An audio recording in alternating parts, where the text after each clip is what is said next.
thank you for that wonderful introduction. She forgot to mention I have a cold. So if I start coughing, I'll just get some water. But I'd like to welcome all of you here today to the summit.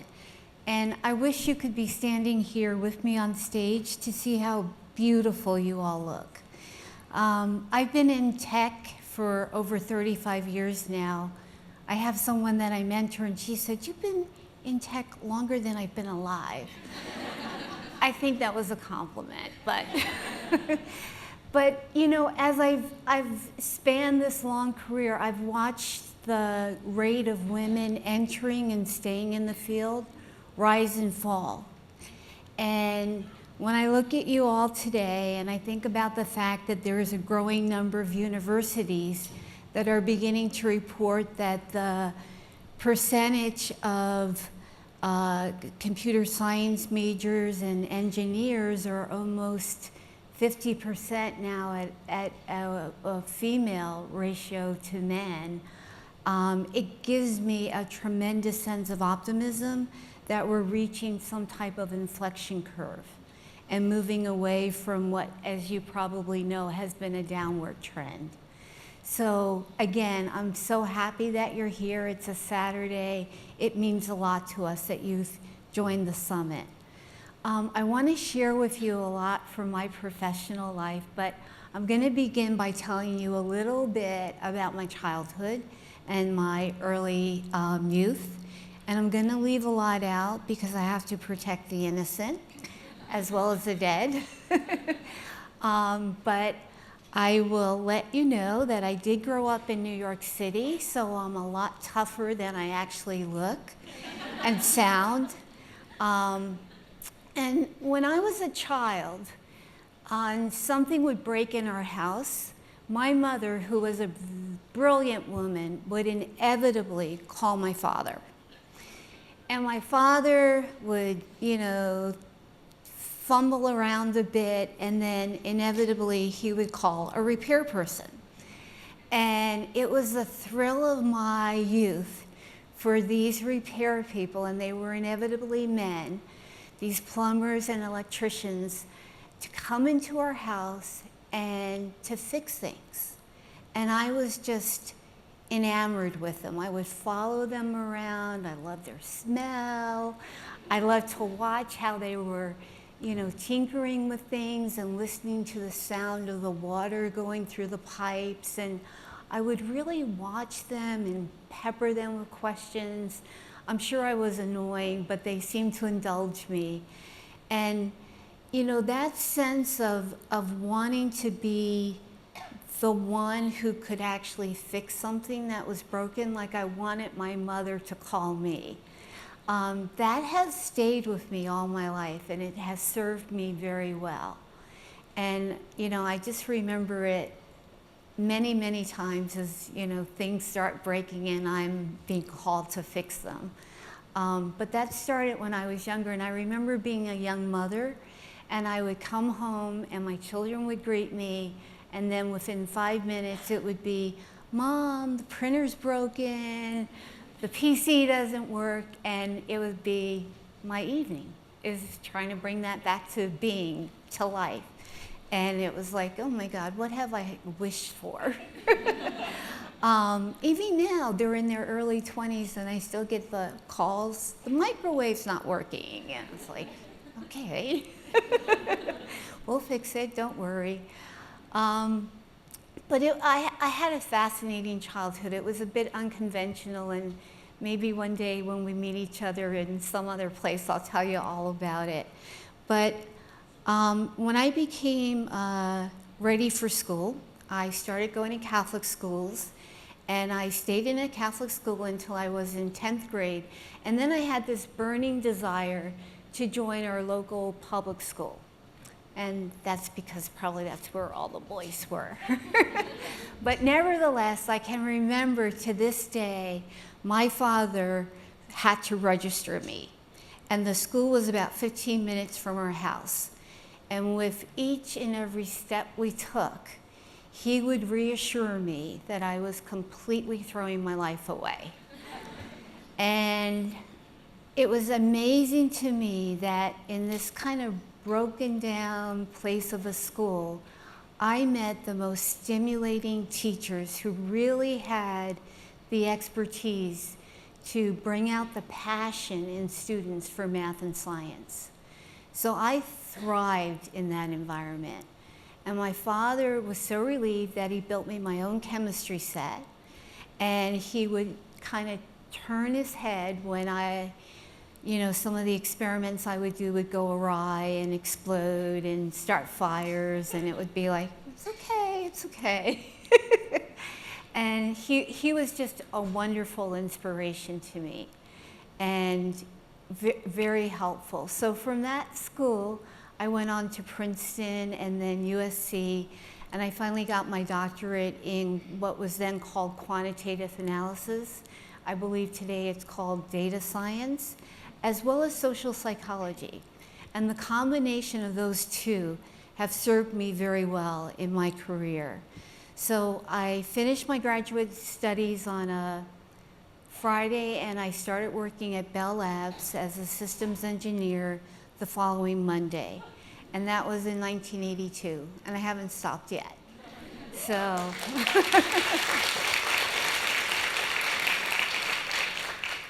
Before I tell you about some of my professional career stories, I want to let you know that I have 3 lovely young adult children, and they have brought immense balance to my life, and most times joy, not always, but they've also been the ones that have contributed to some of the conflicting emotions I've experienced throughout my career, especially when they were younger, about being in a demanding profession.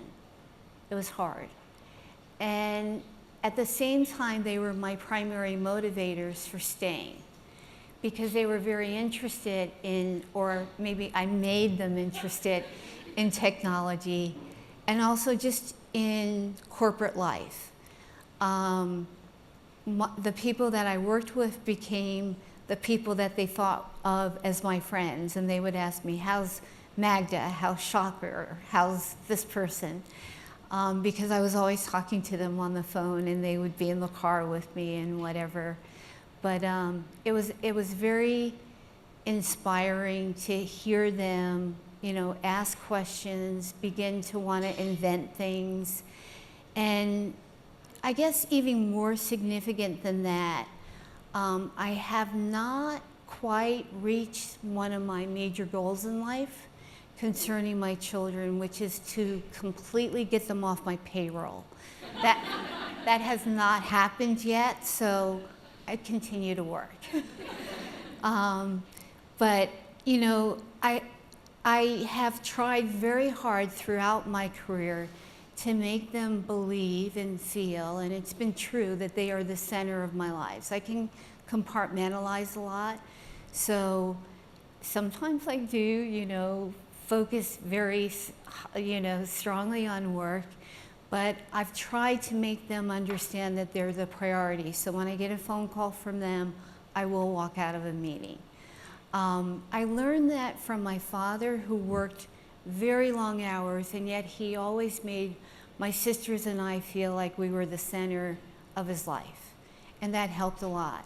And then I also had a department head at Bell Labs, my first one, who also taught me that skill and how to do that. His name was Randy. And I remember when I first joined the labs, within a few months, he took me to a meeting with him, and it was with other senior executives. And he was going to give a talk at 3 o'clock, and the meeting went on, and it became, 3:15, 3:30, and then he turned over to me and whispered, and he said, I'm gonna leave. And so I got up to follow him, and he said, no, you sit here, and he handed me his charts. And he said, you're gonna give the talk. So it was like, my heart was thumping, and I finally, I think around 4:30, gave the talk, and I survived. And the next day I saw him, and it went okay. It went fine. It was fine, but I was very, very nervous and stressed about it. And I saw him the next day and I said, why did you leave? What happened? And he said, I had to go to my son's baseball game. And this was before I was married, before I had children, and it was like, what? and he could see the puzzlement in my face, and he said, Marian, don't ever, ever, ever work for a company that's going to make you choose between your career and your family.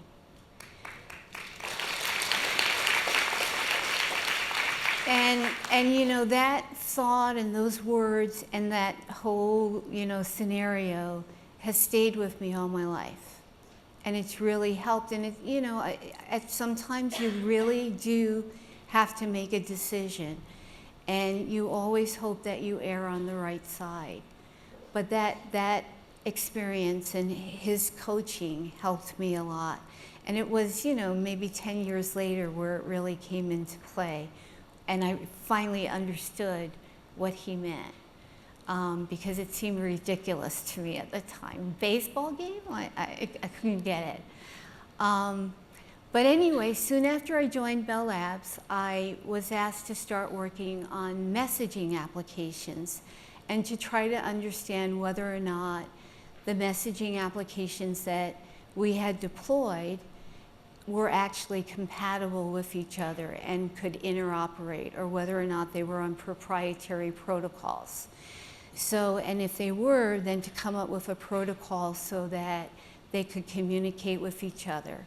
And this was at the time when we were just beginning to grow a certain market segment where we would sell into different organizations of a single multinational company. And so it was very important for there to be compatibility among the products that we were selling.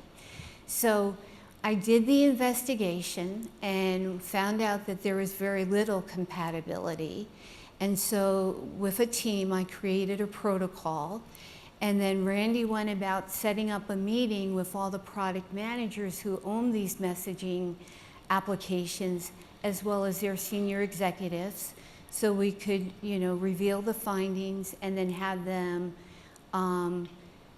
deploy new products with this common protocol.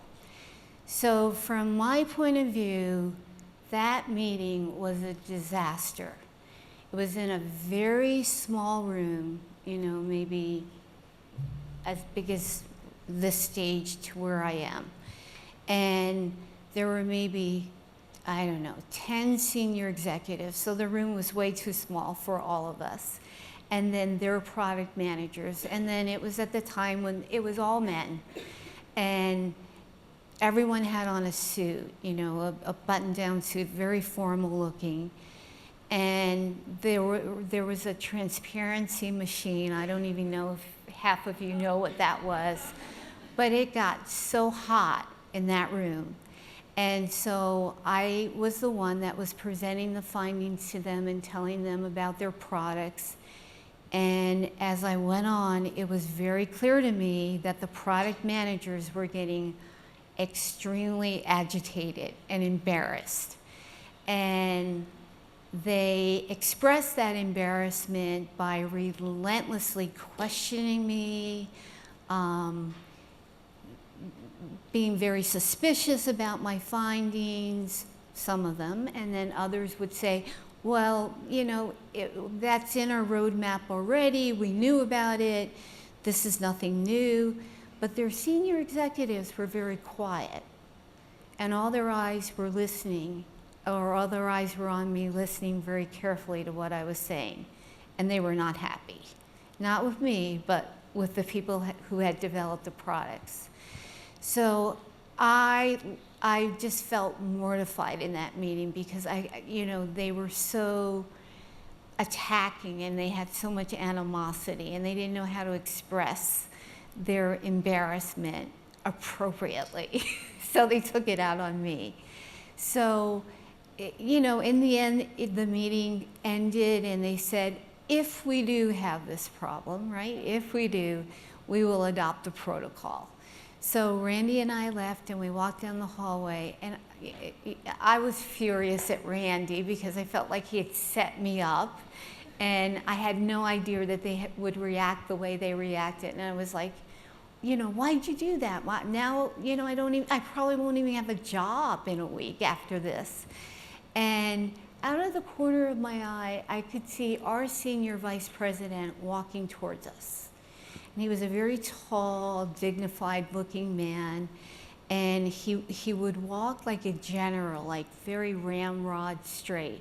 And he was like marching towards us. And it was like, okay, here it comes. And he looked at me and he said, Marian, I am so glad that you are here. And he said, that was a terrific meeting. And it shocked me.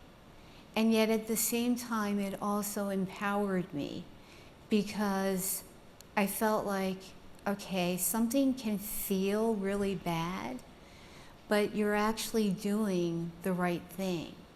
And if you see a company starting to veer off course and you could help correct it, that's going to be appreciated. And again, that has stayed with me throughout my career. It really helped that he took the time to do that, and he must have realized how I felt. But to give me that sense of encouragement has really, I think, helped me tremendously throughout my career and made people think, oh no, here she comes. Because I've been kind of a chief troublemaker from that moment on. Soon after that experience, I started working on data services and networking.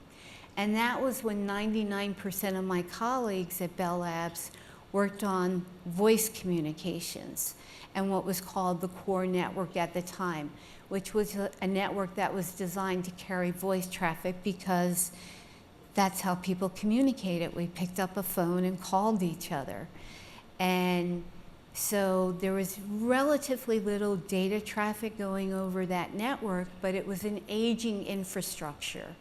And the technology had to be replaced, and a decision had been made that it was going to be replaced by a protocol that was called ATM and the existing technologies that supported it. And ATM was a proprietary protocol, and it was expensive, but it was highly resilient and had a high quality of service associated with it. So at the time, it seemed like it was the right choice. Now, I was on this team beginning to explore data services, and we became very interested in this relatively new technology in terms of its commercialization called IP. And that was the internet protocol. And as we started to study it and explore it, it became clear to us that the internet was going to win the day.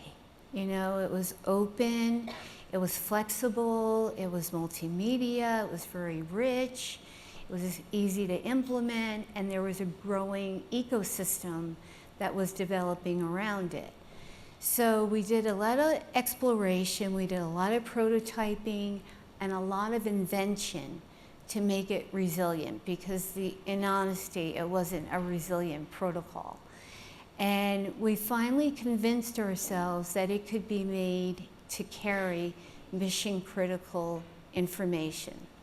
So we had to convince the senior executives to turn from what they had been looking at in terms of ATM and reconsider and think about the internet.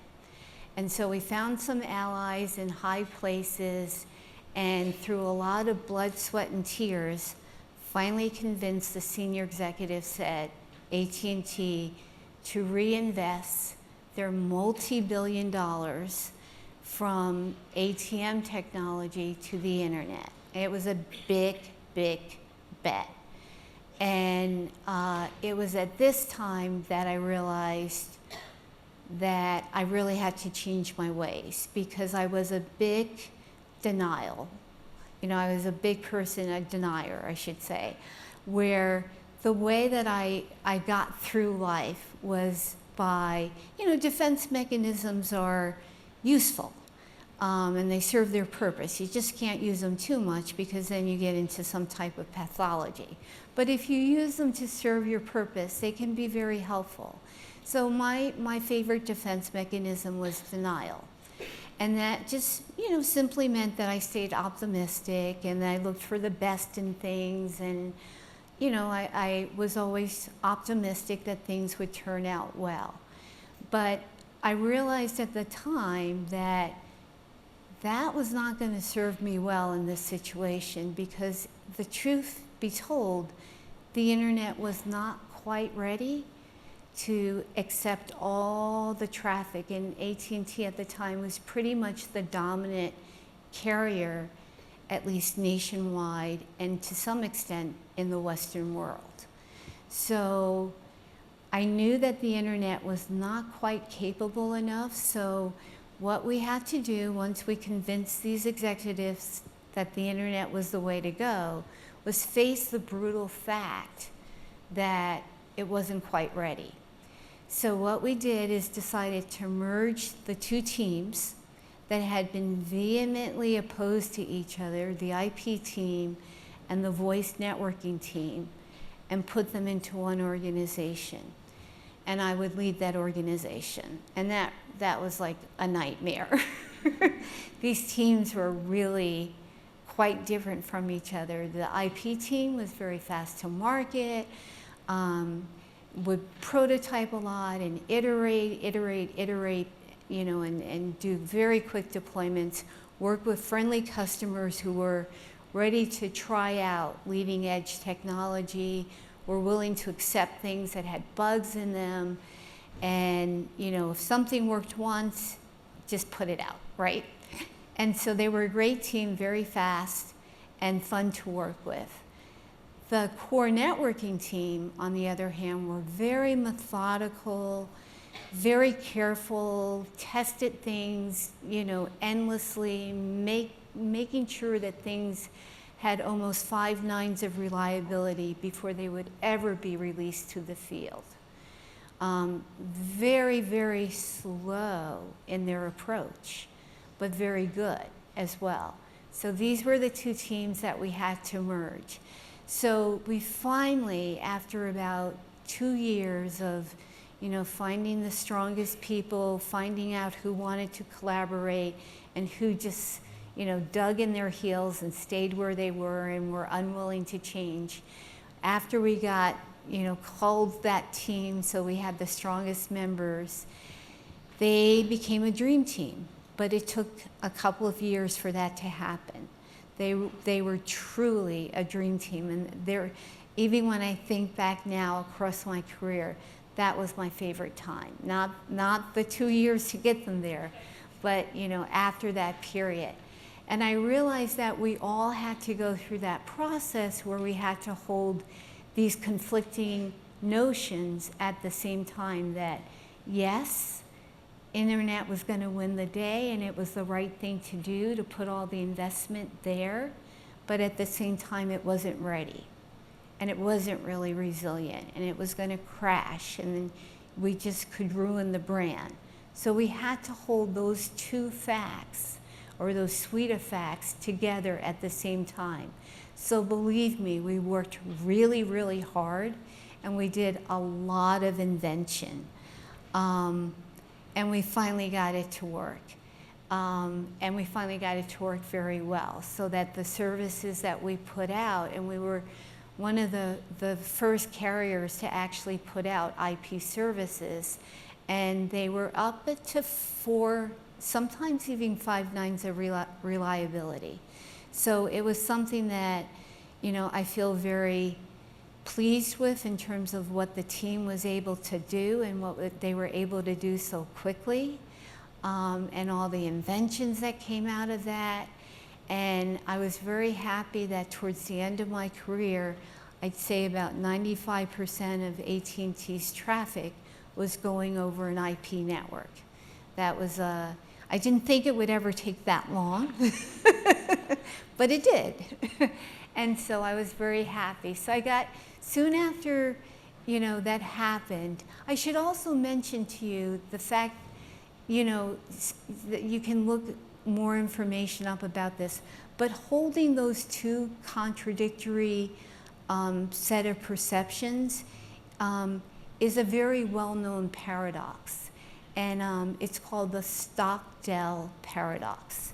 And it came about through a person that had been a survivor in Vietnam for a very long time, and he was able to do that. And they studied survivors, and that's where that paradox came from. So you can look it up and study it. But very quickly, after I was able to, complete what I think my mission was at AT&T, I joined Google, and that was about 2.5 years ago. And I think I have one of the most amazing jobs in the world, and that's to bring internet access to the emerging markets. And as you can see by this chart, if you look at the blue bars, those represent the emerging markets. And there's been exponential growth in those markets in terms of the amount of connectivity that people have.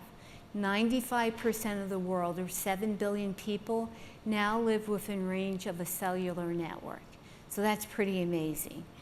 And the people that live in these markets are very vibrant. They're young, 45% are under the age of 25. They're becoming increasingly urbanized. 90% of the population growth that's predicted to occur in India will happen in the cities. And that's a very important trend because people that live in cities are 3 times as likely to use smartphones as people that live in rural areas.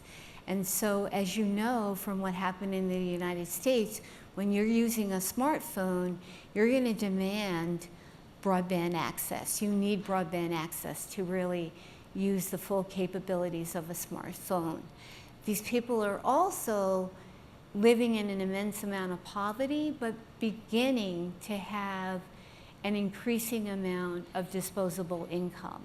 So they are beginning to, smartphone penetration is predicted to be 60% in the next 2 to 3 years growth, 60% of growth of the smartphones in the emerging markets.